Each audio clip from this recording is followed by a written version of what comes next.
black boy just greeted the officer. The white cop shot him dead. In his wallet, they only found an acceptance letter. Not even the shadow of a gun was seen. The officer slammed the car door in anger. He cursed under his breath. What angered him wasn't killing the wrong person. It was the hassle of covering up the scene. To him, as long as the skin was black, emptying the magazine was never a mistake. What the officer didn't know was that the boy's father, Mike, though black, was a well-known judge in the city. It was the first day of his son's college. He had lent his car to his son. He never imagined his son would be shot dead. What hurt him even more was that the police claimed his well-behaved son had been illegally carrying a gun. Suddenly losing his son, Mike cried uncontrollably at the funeral. An Asian mother resigned from her job, vowing never to work for such an ugly country again. She urged her husband to quit too, but Mike disagreed. He had fought his way to the top of the black community, all to improve the living conditions. That night, Mike couldn't sleep. The next morning, he went to a friend working in the police department. He hoped to get some inside information. His friend told him the truth, but because of his position, all he could do was provide information.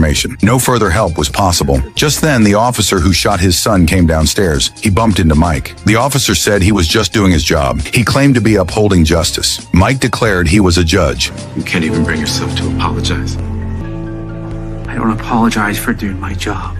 He would use all his connections to make the officer regret this, but the officer still refused to apologize. The mother angrily slapped the officer across the face. To her surprise, he just smiled. He knew that even though Mike was a judge, he couldn't harm him. The worst that could happen was a resignation. Soon after, Mike met with the mayor. He insisted his son couldn't have been carrying a gun, but the mayor didn't want to hear him out. He just wanted to shut him up with money. What made Mike even more desperate was that everyone stood against him, from the mayor, who was supposed to be his ally, to the officer claiming to represent justice. Even though their skin color was different, once they sat in those positions, they spoke for that class. Mike became completely disillusioned with the system. He had no choice but to ask his friend for help. His friend agreed to look into it. The friend found documents on the case. He discovered there had been other incidents of white officers wrongly killing black people. Mike reached out to the families of the other victims. He hoped they would file a lawsuit, but they all chose to give up. Some even brought out the Bible. When reality seems hopeless, people always look for something to hold on to. Mike pushed with everything he had, but he made no progress. Then suddenly a report came out. It clearly stated that his son was shot for illegally carrying a gun. It even claimed his son had been a troubled person. Seeing this, his wife completely broke down. Mike couldn't take it anymore. He decided to take justice into his own hands. He would end this once and for all.